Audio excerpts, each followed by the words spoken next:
Oh, thank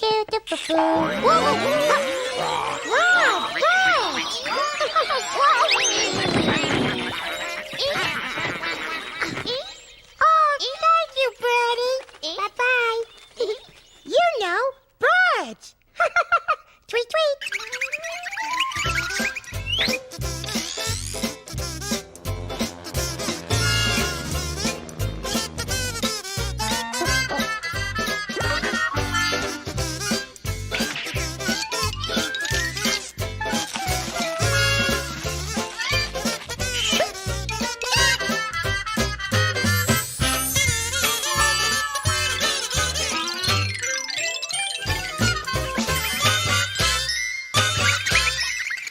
Dorothy's been thinking about birds too, right, Dorothy?